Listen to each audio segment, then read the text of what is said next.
नमस्कार दोस्तों, एक बार फिर से स्वागत है हमारे YouTube चैनल जयकाल जीनियस पर। मैं कुछ समय से अभी बिजी चल रहा था, तो मैं अभी तक एक महीने से वीडियो अपलोड नहीं कर पा रहा था। आज कुछ समय मिला है, मैं स्टूडियो में वापस लौटा हूँ, तो आपके एक महत्वपूर्ण अपडेट लेकर के आया हूँ आपके लिए। महत्वपूर्ण अपडेट यह है कि सुप्रीम कोर्ट में 5 अगस्त को सुनवाई होनी थी, लेकिन किन्हीं कारणवश 5 अगस्त को सुनवाई नहीं हो पाई और 12 अगस्त को डेट दी गई थी।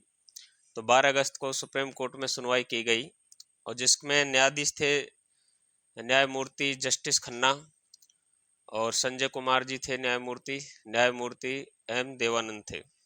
ठीक है। 3 जजों की बेंच ने सीएपीएफ के पेंशन के लिए सुनवाई की गई थी, जिसमें सीएपीएफ का जो पक्ष रखा गया था वो अंकुर छिब्बर साहब हैं, एडवोकेट अंकुर छिब्बर साहब द्वारा। ठीक है। ये जो अंकुर छिब्बर साहब हैं, जो क्या है, सीएपीएफ की क्या कर रहे हैं, पैरवी कर रहे हैं। मैंने आपको पहले वीडियो में बताया होगा कि सीएपीएफ का जो मुद्दा है, दिल्ली हाई कोर्ट से सीएपीएफ के जितने बल सदस्य हैं, अर्धसैनिक बलों में जो भी फोर्सेज आती हैं, जिनमें सीआईएसएफ हो गई, सीआरपीएफ हो गई, बीएसएफ, एसएसबी, आईटीबीपी इत्यादि ईटीसी फोर्सेज सीएपीएफ के अंदर आती हैं।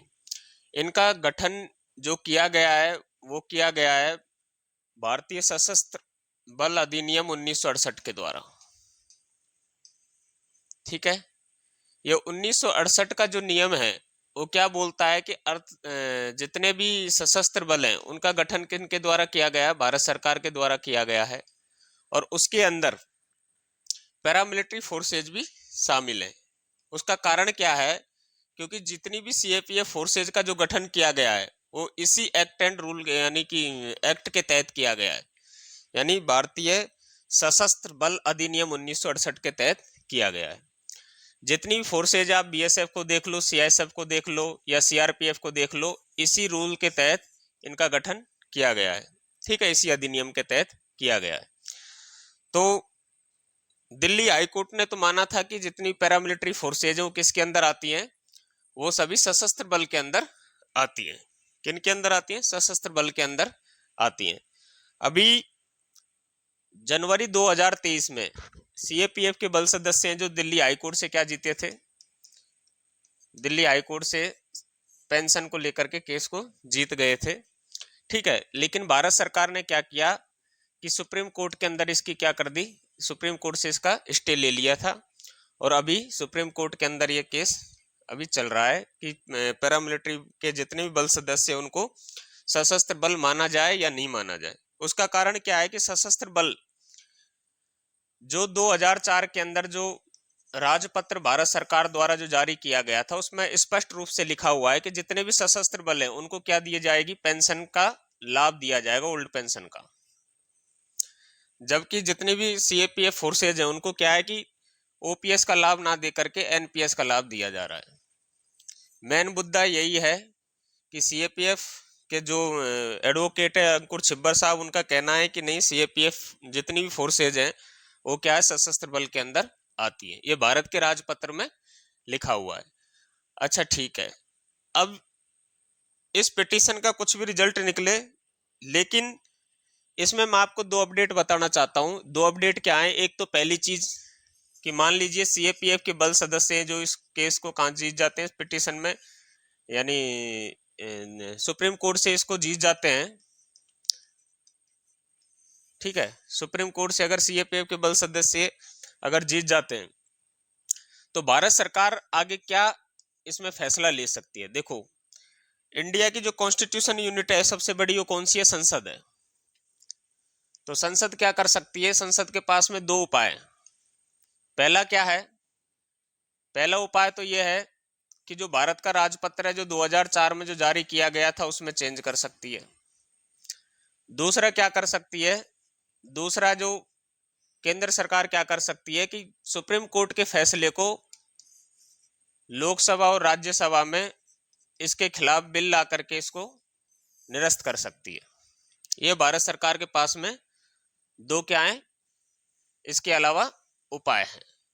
यदि मान लेते हैं कि सीएपीएफ फोर्सेस केस को हार जाती है सुप्रीम कोर्ट के अंदर, तो फिर क्या किया जा सकता है? तो इसके खिलाफ में क्या है, एक रिवीजन पिटीशन डाली जा सकती है।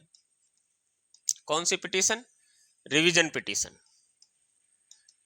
वैसे ऐसा होगा नहीं, क्योंकि सीएपीएफ के बल सदस्यों का जो पिटीशन डाला गया बहुत स्ट्रांग है। उसका कारण क्या है कि जो 2004 के अंदर जो राजपत्र भारत सरकार द्वारा जारी किया गया था, उसमें स्पष्ट तौर पर लिखा हुआ है कि सशस्त्र बल के जितने भी कर्मचारी होंगे उनको क्या दी जाएगी? ओल्ड पेंशन स्कीम दी जाएगी। तो सीएपीएफ के बल सदस्य सिर्फ इसी चीज को यानी इसी को यानी पॉइंट को हाईलाइट करके इस केस में स्ट्रांग इन्होंने अपनी स्थिति बनाई हुई है। ठीक है, अब हुआ क्या 12 अगस्त को?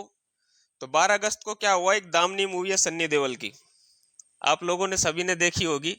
उसके अंदर सन्नी देओल का एक डायलॉग है, तारीख पे तारीख, तारीख पे तारीख, तारीख पे तारीख, लेकिन इंसाफ नहीं मिला माय लॉर्ड, मिली तो सिर्फ तारीख मिली।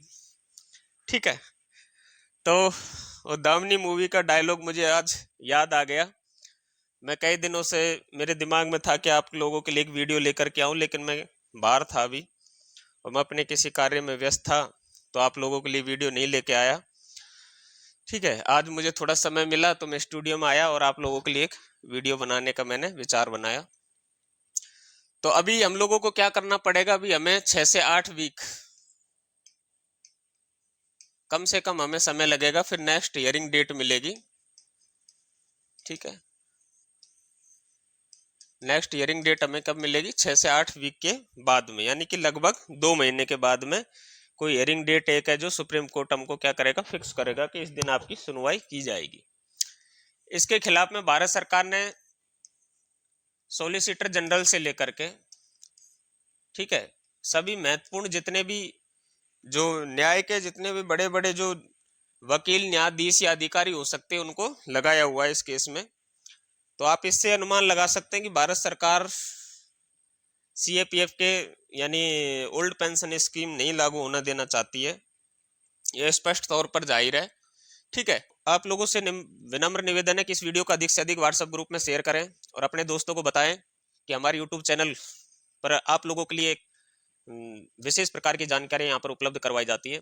तो हमारे चैनल को सपोर्ट करें, अधिक से अधिक सब्सक्राइब करें और वीडियो को अधिक से अधिक शेयर और लाइक करना बिल्कुल ना भूलें। अब इसमें महत्वपूर्ण अपडेट क्या है कि जैसे ही हमको हियरिंग डेट मिलेगी तो मैं आपके लिए एक वीडियो अलग से इस पर बना दूंगा कि नेक्स्ट हियरिंग डेट कौन सी है। ठीक है, इसके अलावा हमारे पास कोई ऑप्शन है भी नहीं। और मैं आपको यहाँ पर बताना चाहूंगा कि यहाँ पर जो हमारे एडवोकेट जो सीएपीएफ के पैरवी कर रहे हैं, सीएपीएफ की तरफ से अंकुर छिब्बर साहब का दिल से थैंक यू बोलना चाहूंगा। साथ में ही एक हमारे एक्स बल सदस्य हैं लोकेश कुमार सिंह जी, ठीक है, उनका भी यूट्यूब चैनल है WNN भारत करके, उसको भी आप जरूर सब्सक्राइब करें। बहुत अच्छे व्यक्ति हैं जो आप लोगों के लिए इतनी मेहनत कर रहे हैं। ठीक है, तो उनके लिए एक लाइक तो बनता है, तो चैनल को सब्सक्राइब और वीडियो को लाइक जरूर करें। धन्यवाद।